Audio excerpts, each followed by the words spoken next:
Welcome once again to the Canada Specialist Program webinar series brought to you by Destination Canada and Air Canada. Our next presenter today is Melanie from Travel Manitoba. So Melanie is the Senior Manager Market Development at Travel Manitoba, leading a dedicated team in promoting Manitoba's amazing experiences and attractions. Melanie is passionate about Churchill and its incredible wildlife and nature, as well as the sophisticated offerings of Winnipeg. And you love talking about it, don't you, Melanie? I do indeed. That's what we're doing today. Exactly. Awesome. Good to have you back, Melanie. So, excitingly, Churchill, Manitoba recently made Time Magazine's Best Places to Visit. Can you tell us a bit about that? We were so excited to be nominated on this. And actually, we were hot on the heels of Winnipeg because in 2021, Winnipeg was nominated by Time Magazine. Really, Churchill was picked. No other place that offers travelers such up-close front row viewing of wildlife, and also for its innovating ways and creative ways that Churchill outfitters are showing of making you feel good about your impact of as a visitor of tourism to Churchill. So really, really unique stuff. I think I'm also going to start you off with a video. I'm not going to end with one. It's not as quirky. It's kind of just showcasing Manitoba. So we'll start you off. We'll start off with that one. Let me see if we are good to go. We all need travel, but we all need something a little different from the places we go. We need adventure, wonder, a thrill, a challenge. When your heart needs quiet, when your heart needs to race, to sing, to reflect. Whatever your heart needs, Canada's heart is calling. Oh, it was a beautiful video as well. Love it. Thank you.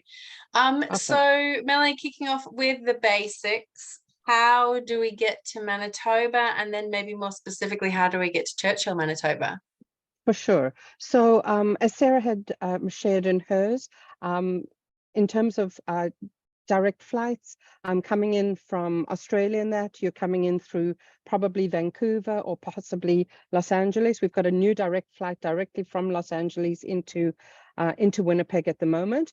So yeah, and other flights are through Minneapolis or if not Vancouver, then Calgary, Montreal, and Toronto.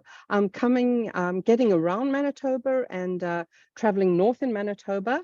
As many of you are aware, there's no road access to Churchill. So Churchill is known as the polar bear capital of the world, but there's no road access that's going to take you there. The only way to get there is by plane or by train. Calm Air is our regional carrier. It's about a 2.5-hour flight north to Churchill from Winnipeg.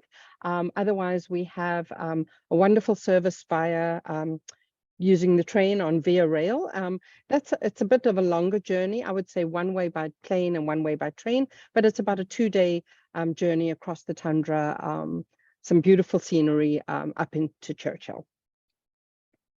Yeah, I bet that's a really good tip. Rail one way, fly the other way. Kind of get the best of everything. So I know there are actually 3 distinct seasons to Churchill. What are those 3 seasons?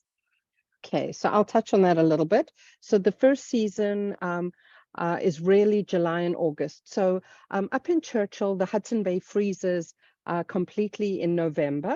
And the ice starts, and that's when the polar bears head out on the ice to hunt and feed and nourish themselves. And in May and June is when the ice starts breaking up, and that's when we see the wildlife returning to our shores. So the summer months of July and August, you're going to start seeing polar bears, beluga whales, and in fact, August as well gives us a season of northern lights. Fall I'll touch on quickly, and then I'll share some photos of all of them. Fall is going to give you polar bears. That's when the bears are starting to congregate in the Churchill area, getting ready to head out onto the ice. You've got other Arctic wildlife, whether it's wolves or caribou or moose or Arctic fox, and incredible northern lights. And then winter is our dedicated season up north, which is February and March. Really, the wildlife is gone, but that doesn't mean the excitement stops. We have incredible northern lights. as well as culinary experiences, dog sledding, etc. This is some of the wildlife that you can see in those particular Beautiful. areas up north, whether it's in the summer months. Most people imagine Churchill is so cold you don't even see the wildflowers, but we have beautiful fireweed, which is those purple flowers. And then you've got, yeah, the moose, those Arctic foxes, snowy owls, just gorgeous, gorgeous wildlife. Bear and fireweed in the summer months. This is probably in August. Fireweed blooms about 3 weeks of the year. And the tundra is just alive with these purple flowers. Summer is one of my favorite times. The belugas, for me, are absolutely life-altering experiences, whether you're kayaking with the belugas or you're on a boat tour, seeing them either from a Zodiac. You could do stand-up paddleboarding.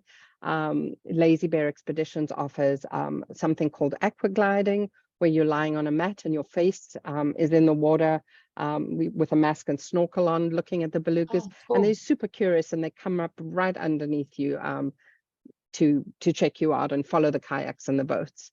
And then in the fall months again, yeah, you've got the bears and the snow, which is most people's perceptions of the north of northern Canada or northern Manitoba, where you've got those beautiful pictures with the bear on snow, those white on white, the photographer's dreams.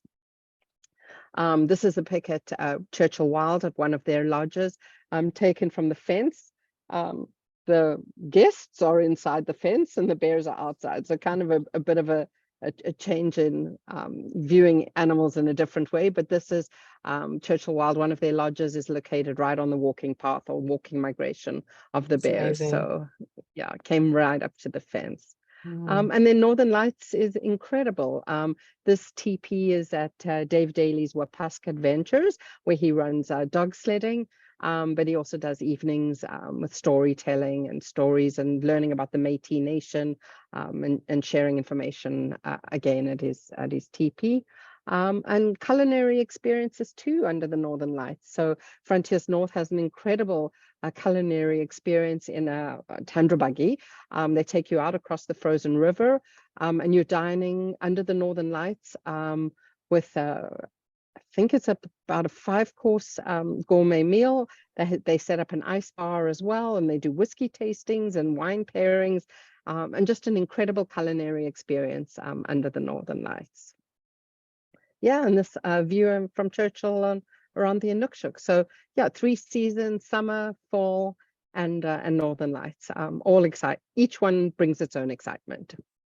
Oh, so many bucket lists. You just I went through a whole know. bucket list then. I know. Totally. So many amazing things Which is to why do. I'm so passionate about it. Totally. Thank you. And again, talking about sustainability, what Right. are some of the maybe newer sustainable travel options in Manitoba? Okay, so a few sustainable tourism ideas or things to add into itineraries or options. Churchill Northern Studies Center is located in the town of Churchill.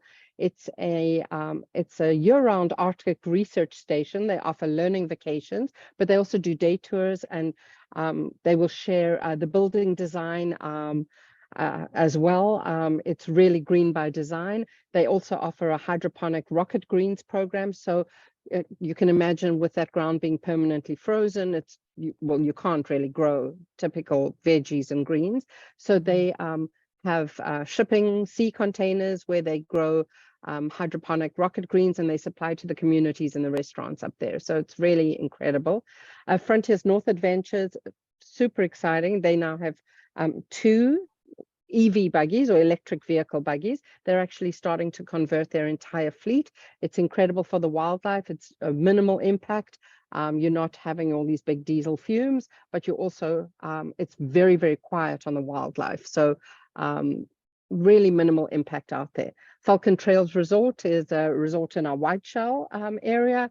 And they've created eco cabins in the Whiteshell using all reclaimed wood from the area. And then obviously we've got Churchill Wild, who offer walking safaris. So their viewing is really not using vehicles at all. You're staying in eco lodges, remote eco lodges, and then you're at ground level walking safaris. And then one more that I added in is Okamic Marsh. It's just outside Winnipeg. And they have really incorporated sustainability into their design. They've created elevated boardwalks to eliminate the impact of walking on the marshes or in the marsh. They've also been very innovative in terms of their wastewater and their recycling programs as well. So several different ideas across the province.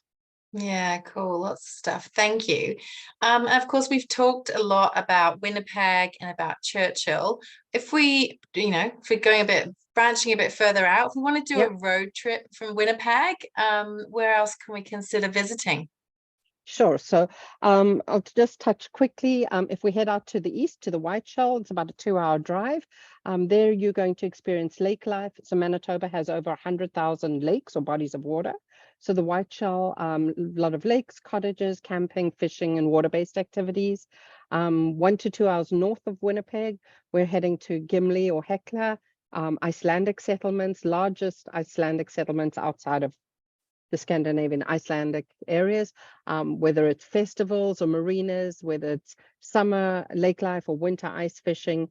Those are really, really cool ideas. And then again, one of my favorites is to the west, Riding Mountain National Park, part of Parks Canada, beautiful town site of Wasagaming, with boutique hotels and restaurants, shopping, spas, etc., culinary experiences, as well as some craft breweries that you can do tours of along the way to Riding Mountain.